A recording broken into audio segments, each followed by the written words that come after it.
Hi, I'm Chris Pally. Welcome to T20. This is our first session. I'm going to be reading to us a story from the book called The Butterfly Effect. On April 2nd, 2004, ABC News honored a man who, at that time, was 91 years old. The news program was running a regular segment called Person of the Week. Usually, the honoree's accomplishments are listed in advance, and by the time the name is announced, most folks have already guessed the identity of that week's recipient. In this instance, however, the pronouncement left viewers puzzled.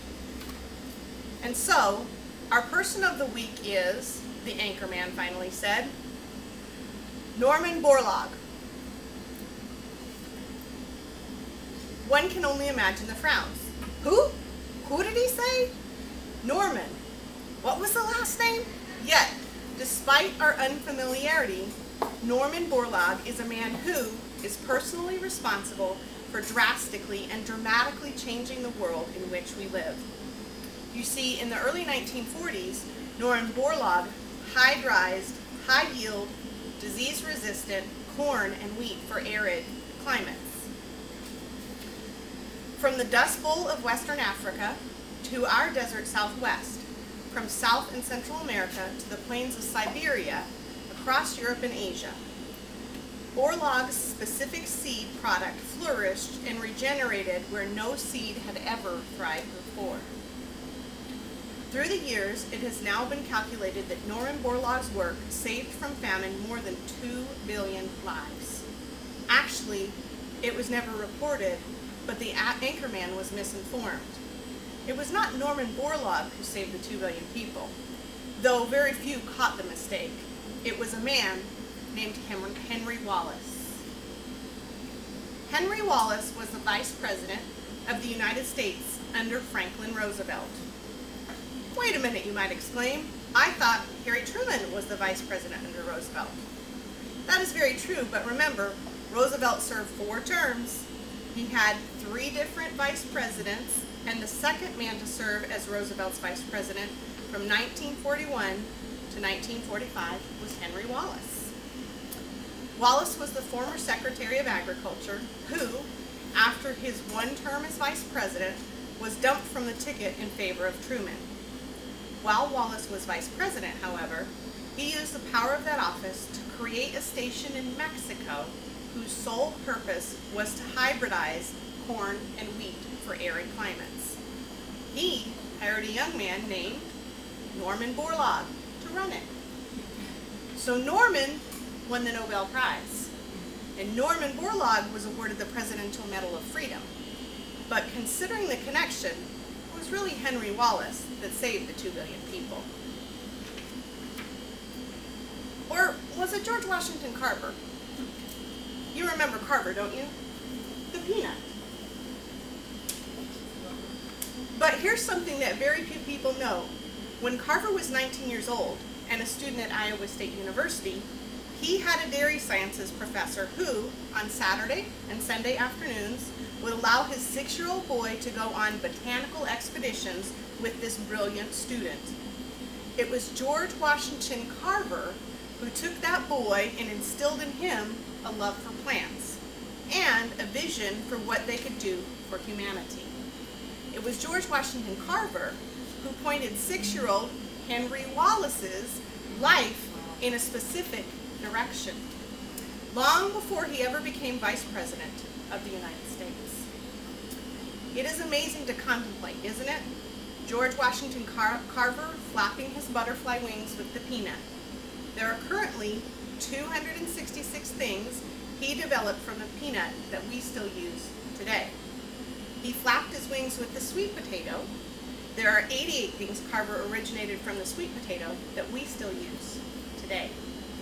And while no one was even looking, George Washington Carver flapped his wings a couple of times with a 6-year-old boy and just happened to save the lives of more than 2 billion people and counting. So maybe it should have been George Washington Carver, Person of the Week. Or the farmer from Diamond, Missouri. Moses, and his wife Susan lived in a slave state, but they didn't believe in slavery. This was a problem for psychopaths like Quantrill's raiders who terrorized the area by destroying property, burning, and killing. And sure enough, one cold January night, Quantrill's raiders rode through Moses and Susan's farm and dragged off a woman named Mary Washington, who refused to let go of her infant son, George. Mary Washington was Susan's best friend, and with his wife distraught, Moses quickly sent word out through neighbors and towns, and 2 days later managed to secure a meeting with these bandits. On a black horse, Moses rode several hours north to a crossroads in Kansas. There, at the appointed time, in the middle of the night, he met 4 of Quantrill's raiders. They were on horseback, carrying torches and flour sacks tied over their head, with holes cut out for their eyes. There, Moses traded the only horse he had left on his farm for what they threw him in a dirty burlap bag. As they thundered off on their horses, Moses fell to his knees, and there, alone on that dark winter night, the farmer pulled from the bag a cold, naked, almost dead baby boy. Quickly, he jerked open his coat and his shirts and placed the child next to his skin.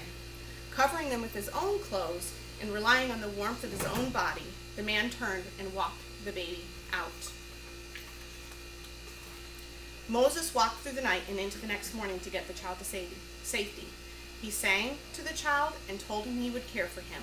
He promised the boy he would educate him to honor his mother, whom they knew was already dead.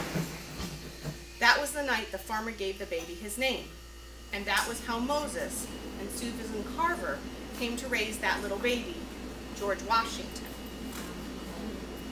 So when you think about it, maybe it was a farmer from Diamond, Missouri who saved 2 billion people. Unless...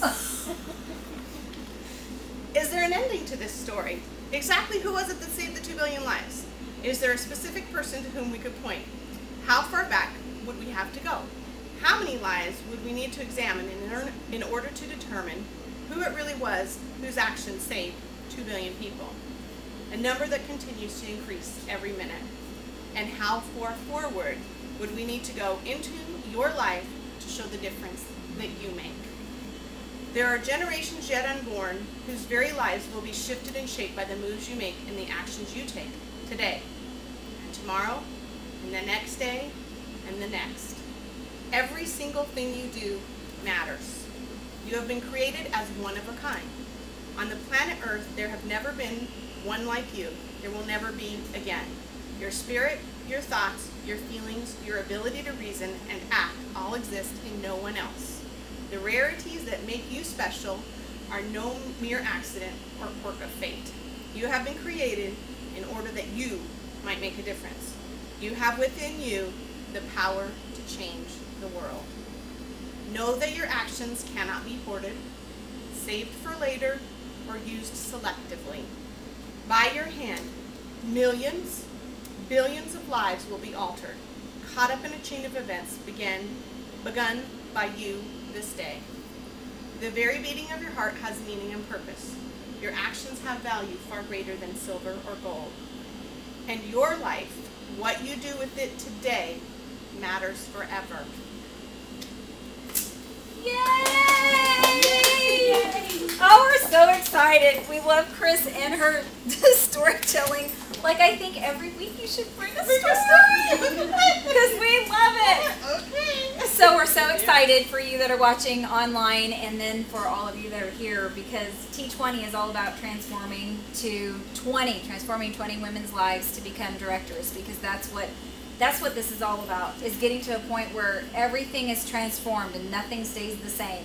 So what I want to start with is for you to grab a piece of paper. You know you always have to have a piece of paper with me. And this is paper for you. This isn't going to be turned into me. But I want to just kind of see where you are. Have you go through just kind of a checklist of how you're doing so far with your T20 goals. Of course, our main focus is doing 40 faces a month and 25 marketing plans. So with 40 faces a month and 25 marketing plans being the goal for August, how are you doing? Do you know where you're at? And here's the thing I want you to think about is, even if you're not at the place where you really want to be, it's still progress. Anything that's better than last week or last month is progress. It may not be exactly where you want to be, but it's still progress. So go through, and how many faces do you have so far in August that you've done? Write that down. So how many faces have you done so far in August, including your faces that you've done at home, faces at Girls Night Out, faces at your meetings? How many faces? And then how many marketing plans have you done in August so far? How many people have you shared the marketing with? And that's including with me, on your own, where you actually have sat down and given the facts about this company. And then how much have you sold this month? Where are you at in your retail sales? Obviously, I mean, one of our major goals is to be a Star Consultant every single quarter, because Star Consultant sets you up for everything else. So Star Consultant is having at least a $300 week, which, Beth, oh my gosh, you've almost done the whole month in 1 week. But, you know, even if you had $300 weeks consistently and you had $600 in sales so far, you're on track. And of course, there'll be more with 40 faces, but if you sell $1,200 in a month, you're going to be a Star Consultant at the end of the quarter, which is what we're really working for. That by September 15th, all of you are Star Consultants on that right track. That's how you know you're on track, is when you're a Star Consultant. So let's talk about, you know, where are you? Now, here's the thing to remember, and for you to remember online too, is you may not be where you are, but when you don't track, there's kind of a form of denial that happens, and you think you're doing a lot, and you think you're working more than what you're working. And the good news is we all get bitten by that denial bug. So if you're sitting there thinking, yes, okay, I've worked a lot, and then you write down your numbers and you're like, oh my gosh, really? It should be higher than that. I'm sure I'm missing someone or 10. And that, I mean, that is the bottom line, isn't it? Is we get in this place of denial where we're thinking about it, and then this frustration hits at the end of the month, and we don't understand why the month didn't come together. And the reason why the month didn't come together is because we were thinking and working in our head, but the numbers weren't there. And when it all comes down, it's the numbers that help you move forward. And of course, not looking at women as numbers, because we love them. But that, I mean, it's a business. And we have to see the faces to have everything else come about. So let's talk about where you're at. Where would you say you are? Diana, what is progress for you? What has been a progression that you'd like to probe out? Booking. Booking, okay.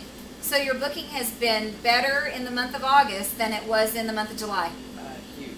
Huge. Yay. Huge. That's awesome, because it's progress. Okay, Mary, what's progress? As well, booking. Booking. And marketing. And doing marketing appointments. So August is better than July. Excellent. Chris, what's better? Progress. Marketing. Marketing. And booking. Yes. Okay, so that's progress from July. Beth? Same. Booking and marketing. And marketing.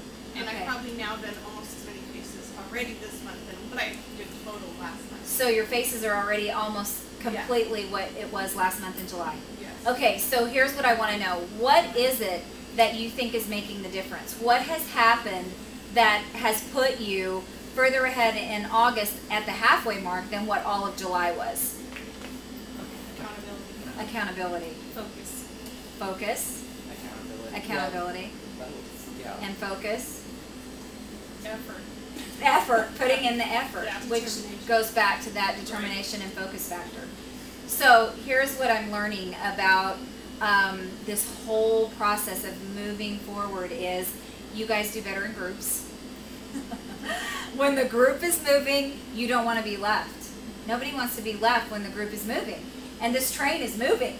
So all of you are hopping on, and all of you online are hopping on, because we're all in different places and we all have different cars that we're hopping on. Some say senior consultant, some say red jacket, some say team leader, some say future director, some say DIQ, and some at directorship.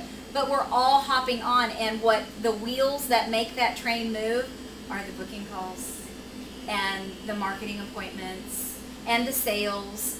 But the car itself that makes the train happen is the career path. So if you can remember that the career path are the cargo cars. It's what makes the train, because the train is worthless if it doesn't have cars to be able to hold contents. And that's what you guys are. You're walking contents of God's glory, of His love, of His mercy, of hope. I mean, you guys are the cargo carriers of hope. And women today don't have hope. They're missing out on hope even when they're young. I mean, they're coming into our company at 18 years old already hopeless. What if we weren't here? And what if you weren't making those marketing calls? The wheels are the marketing calls. The wheels are the booking calls. And then the cargo starts being able to move, which means when you're in motion, you're touching more lives. You are moving towards a destination. You're moving towards a better place for you, and a better place for your family, and a better place for everybody along the train's path. So, some of you are excited about where you're at so far. Some of you think, I got to up it. But the whole point of this is coming out of denial so we know where we're at. Because denial creates frustration. And it's a frustration that seems like it's out of your control. And anytime something feels like it's out of your control, frustration, discouragement, and disappointment happen. Because we as human beings don't like the feeling of not being able to do something to help ourselves. So despair happens. And if you can always go back to remembering, okay, I'm feeling despair, I'm feeling hopeless, I'm feeling discouraged about my Mary Kay business, then probably you're in denial over how much you're working or not working. Because it's going on in your head a whole lot. So I'm going to give you some cards. For you online, it's just index cards that you're going to want to go get. You're going to take one and pass it around, and we're going to have, it's going to be called a wake-up card, because you can look at it in the morning when you wake up, or over your coffee or your first morning break. And it's also going to be a wake-up card from denial. Because what happens when we move into denial is we start losing track of what's important, and we go through the day and we don't know what we've done, and we wake up the next day and go, oh my gosh, I was supposed to call her and book her for girls' night out, and it just was gone. Or you do a marketing survey and tell the girl you're going to follow up in a couple days, and it's been a week. And you really meant to follow up, but it's just gone. So we're going to go through our wake-up cards. So the first question, if you were to think about on a daily basis, what is the one most important thing that you would need to look at in moving forward in Mary Kay, in moving your train forward on the career path? What do you have to do? If you want to be a senior consultant, if you want to be a red jacket, what do you have to do? Recruit, right? You got a team build. So the first question on our wake-up call is, who do I have to follow up with for marketing? So that's the first question that you're going to answer every morning. Who do I have to follow up with on marketing? So that will remind you that if you brought a model last night and she marked she was interested in more information, you will call her that day rather than a week later dig the piece of paper out from underneath some other papers in your tote bag and look at it and go, oh my gosh, she was interested in more information and I didn't know that. Or, when she filled out the information, be sure to look and see what they're circling, because we take a lot of those guest questionnaires, not all of them, but the big one we take, and your create a roll-up tab is yours. Well, if she marks that she's interested in more information, but you throw everything in the tote and a couple days later you're pulling it out, and then it's a couple days later before you look at it, it could be a week. And she had said, I wanted more information. Has that ever happened? It has to me. So, who is it that you can follow up with marketing? The second question is, what 5 people can I book? So those are going to be the 5 booking calls that day. If you don't have anyone on your list to call, then what do? Go out and hand out some cards and meet some people. Invite them to whatever event is coming up, or a party that you're doing, or a Monday night meeting or something like that to be a model for you. Or the model makeover contest. Now's the perfect time to do that. Invite for the model makeover contest. Okay, so the first question is, who can I follow up with marketing? Second question is, what 5 people can I call to book with? The third question is, who do I need to coach or confirm for an upcoming date? Who do I need to call to coach or confirm for an upcoming date? Okay? And then the last question is, who do I need to call to thank them for their time with me and to ask 3 questions? First question, what product did you love the most that you tried last night? Or that you tried Monday? What product did you like the most that you tried?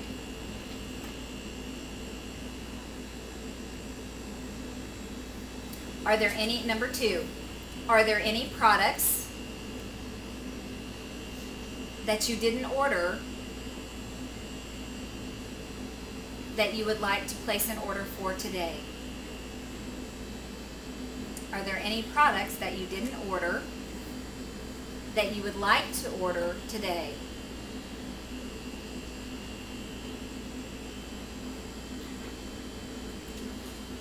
Number 3, I'm in a leadership program, and my director has asked me to share the information on how we make money in Mary Kay with 3 sharp women.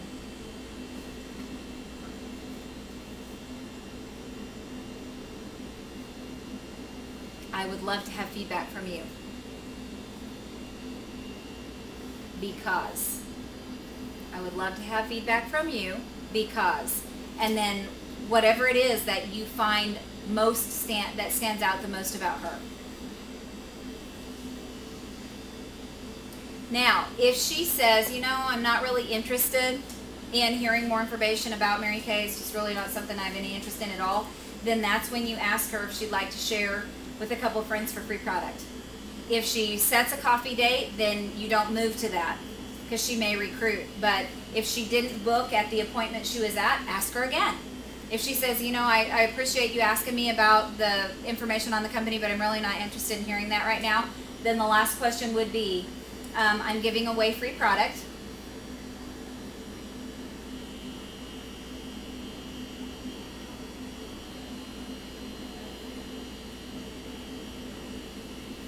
And half price product for having friends over. Would you rather hear about the free or the half price?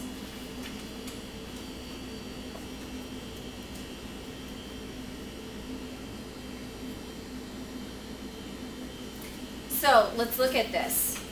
If every morning you wake up, and you know what I would do is type it out and then laminate it, and have a piece of paper or a white tablet or a spiral that goes along with these questions. So you look at them and you write down who you're thinking about, who is the answer to each of these questions. Imagine how effective you would be during that day, because you would be following up on recruiting, you'd be booking people, 5 people a day, you'd be following up on all the guests that have already come, you'd be asking them if they're willing to listen to more information, was there any other products that they'd like to have. I mean, total effective time management just off of those questions. Major motion and movement, because what I have found is when you're really on it and you're really moving fast, you rarely miss the little things that fall through the cracks. When you're kind of moving forward and it's kind of slow and it's kind of here and it's kind of there, you have lots of cracks. Like, people fall through the cracks and then a month later you're like, I should have called them. I said I was going to call them. Or somebody comes to the Monday night meeting and she has some interest and you never follow up with them again. That's when you know that you're not quite in the track of the train rolling. There's lots of cracks still. So hopefully this card fills tracks in, where you can get up every day and look at it, even if it's at your lunch hour. You know, if you go through your cards on your lunch hour and answer your questions, you'll have a real good idea of what to do when you get home. And I think one of the big things that happens is we get home and then don't remember what to do. We like wander around because we can't figure out what to do first, right? So this will give you some direction to have your follow-up going in a positive direction. And I ask you guys, talk about positive directions, to bring where you'd love to travel to. So Diana, we're going to start with you.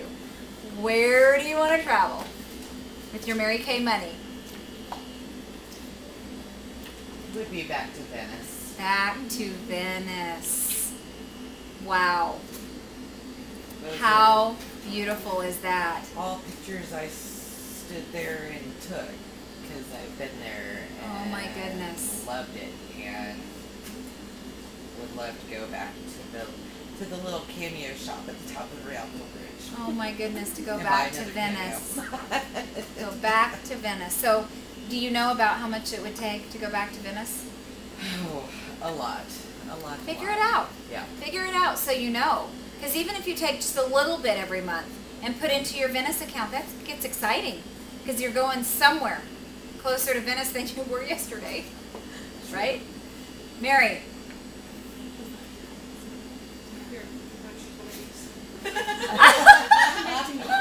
Okay, we'll come back. Chris. Okay, I did 3. One is just, Mediterranean. Oh, just a spot. Mediterranean Yeah. with the ocean. And the beach, The beach. but also a cabin in the Alps. Oh. Specifically my German family cabin in the Alps. Oh, the Alps. Yeah. Do you know about how much it would be? I'm thinking probably 4,000 to 6,000. 4,000 to 6,000, yeah. Yeah. So we could have a Swiss account. Yay! Okay, I love that.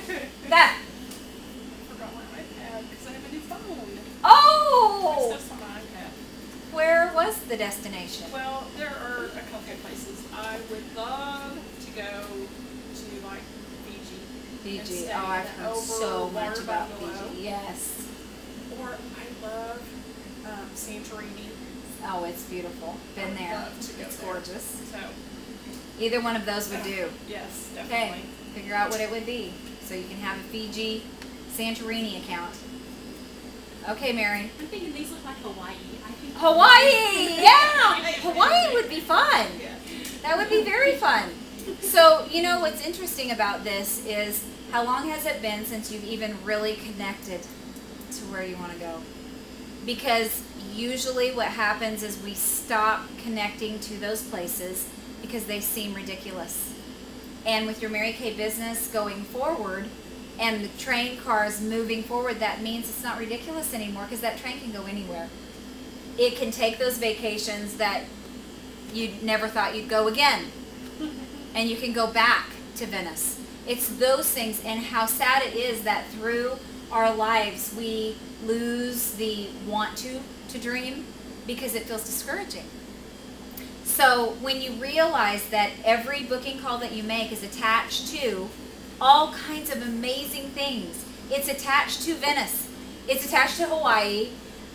It's attached to the Alps. It's attached to Fiji. It's attached to all of those things because ultimately they start accumulating and the wheels go faster and faster and the cars get built one right after another, and before you know it, those things are possibilities again. Versus what we do in life a lot of times, which is give up a little bit at a time. Let go of the dreams a little bit at a time. And we start learning to survive, to make it in life. And that's not what this is about. This is about living life and having those dreams again, connecting to those places again. So put them on your refrigerator where you see them again and where your mind can engage, because what you believe in your head, you'll get there. You'll achieve it. It's when we don't even go there anymore, when we don't even think about it anymore, that it's for sure not ever going to happen. And then we begin to self-sabotage because we don't have anything in our mind that says anything different. So when there's nothing there except we just have to pay our bills this month. Well, what is the point of getting on the phone when what your mind is saying is we just got to pay the bills this month? There's nothing fun attached to that. That's when booking calls get dreadful. That's when booking calls seem toilsome, because the dreams are so small and they're contained in a life that you're already living right now anyway. So the booking calls are added on to the small life you're already living. When the life you're living is big in your head, then the booking calls fuel the bigness of your dreams. And they create like a air balloon that you can get in and travel to those places. But until it's real in your head, until you see it enough in your head, then the dreams and the booking calls and the things that you need to do to move forward are drudgery. When you really get a hold of your dream, then they're fun, because it's just one closer step, one closer step, one closer step, right? Okay, the other thing I want to tell you guys, and I'm so excited about this, like it's the most magnificent announcement ever, and you guys are going to be excited too. On September the 4th, which is a Tuesday, put it down in your calendar, our National Sales Director, Stacey James, is starting a leadership class for Red Jackets and above. So, when you are a Red Jacket with 3 active team members or more, you are going to be invited to the exclusive leadership class and communication class that she's going to be teaching on a monthly basis. It's going to be held at the Waterford Hotel at, I think it's 6 o'clock or 6:30. I'll have to get the time for sure. So here's the exciting thing about this, is it's not skill training. You're not going to go and hear booking, coaching, warm chatting, all of that from her. You're going to be learning interpersonal skills. You're going to be learning how do you work with, how do you build esprit de corps with people? How do you communicate effectively? How do you pull up from your gut what you're excited about and passionate about? How do you develop into the leader that God has destined for you to be? How does that happen? What are the steps and the processes of getting there? So it's not skill training. It's interpersonal, deep, change the person that you are type stuff, because you will understand more about what creates a leader. It's really, really, really exciting, and to think you have the opportunity to go sit at the feet of a multimillionaire to learn that. People pay thousands of dollars, tens of thousands of dollars to go to a conference that will always fall short of what you're going to get from her, because she's a master at all of that. So it's at the Waterford, September 4th. I really think it's 6:30 that it starts.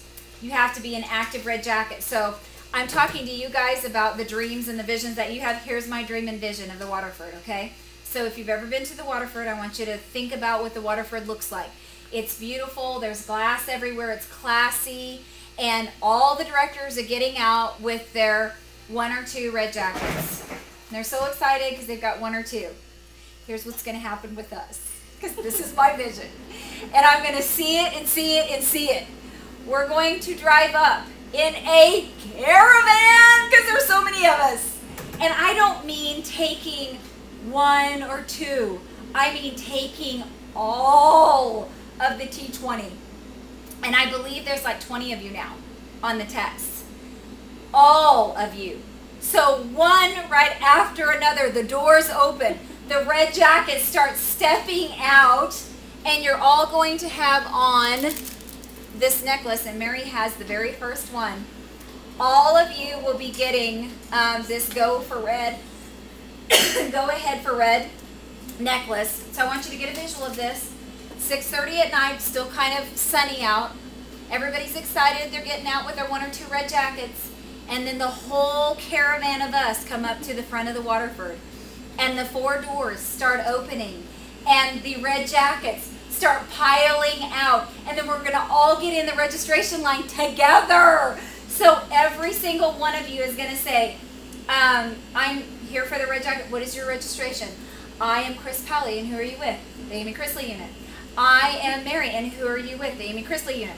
I am Diana Ferris, and who are you with? I'm with the Tamara Sacchieri unit. And it's going to go on and on and on and on and on with 2 names, plus Vanessa and Diana's name, plus Marcy Turner's name. It's going to be all of us walking in and filling just line after line after line after line of you guys. That is what this is about. It's about going in a group where we make a statement about who we are, what we stand for, and what our culture is inside the Mary Kay culture. And let me tell you what our culture is inside the Mary Kay culture. Our culture is a culture of safety. We, at this meeting place, provide safety for women no matter what. We, in our culture, are open-armed to every single woman, no matter what stage of life she's in. She's accepted here, she's safe here, and she gets to grow here. We are of the culture in this place of success and progress because we serve a progressive God. We do not serve a God that just says, yeah, well, I did that flower last season and I'm just not going to do flowers for a while. He's constantly bringing more flowers of beauty to us. He's constantly having the air move for us and the wind move for us and the birds singing. He constantly has progressive things going on. And he didn't say, I want you to get to this place and then I don't want you to do any more. Just hang out where you're at. You've done all right. Just don't do one more thing. He wants us to progress. Our culture is a culture of progression, where not one of us progresses, but 20 of us progress. And we make a magnificent showing on September 4th of who we are. Who we are. We are a family. We are a force to be dealt with. We are going to impact women in this area that nobody else has impacted, that have a dream and have lost their hope. We're hope givers. Our culture is absolutely rooted in giving hope and giving a choice and a chance for more. It's going to be so fun. And along with going in lines and lines and lines at the Waterford, you guys are all going to get little pouches of chocolate because chocolate is our best friend. We love it. That's part of our culture. So you're going to have not just kind of yummy, not yummy kind of chocolate, but really yummy chocolate, like the smooth yummy chocolate. So you'll each have a golden pouch with your chocolate safe inside for you to eat during the workshop, with your Go Red Ahead necklace, and they will know we have arrived. They will know who we are when we go in. And I'm so excited about it. I think it's going to be magnificent, and I already texted Stacy and said, we will have a lineup. And when I did that, you know that's commitment. So September 4th, our job is to get all of you in red jackets. That's 3 people active, so that we can just march one right after another in there, because it's not about the red jacket. It's about giving you the opportunity to learn from a mentor that you may never have the opportunity. She could move tomorrow. It's getting you into her presence so that you can be changed. The red jacket is just the invitation card. It's not the party. The party is going to happen inside that room when lights go off in you and you think, oh my gosh, I get it. I understand. I can do that. So we've got to get invitations in all of your hands, and that's what the red jacket is. And those that are already red jackets, we're going to move you up one level. So when you go, you have that excitement of, I've already moved up a level. And she's going to do them every month. So pretty exciting, huh? Yeah. Woohoo! Excited about that. Remember that we are tracking 50 Faces in 50 Days for the company challenge. That is on the Blazers website. And we're using Track Your Success so you can track all your faces and know where you're at every single month. And I'm just excited about this. And I'm excited about all of the things that we're doing online. And Chris is going to end with some questions that, did they come from Amy Gamboyan? On marketing, to close a marketing appointment. And the reason why I asked her to do this is because a lot of times we go through the information and then don't know what to do to close it. So give Chris another hand. Woo-hoo! So at seminar, Amy Gamboyan taught this, and I thought it was really helpful because that's where I always struggle, is just closing out at the end. What do you ask them? What do you say? So the first question would be, if you don't become a consultant, where do you see yourself a year from now? If you were to become a consultant today, what will be improved a year from now? And that helps to build hope in them, to get them thinking about what could be different in their lives. What qualities or traits do you have that will make you shine as a consultant? Because it conveys belief, and it helps them put themselves in that place of where they could, in fact, see themselves doing it. What are the two most important reasons for you to become a consultant today? So you're building their dream.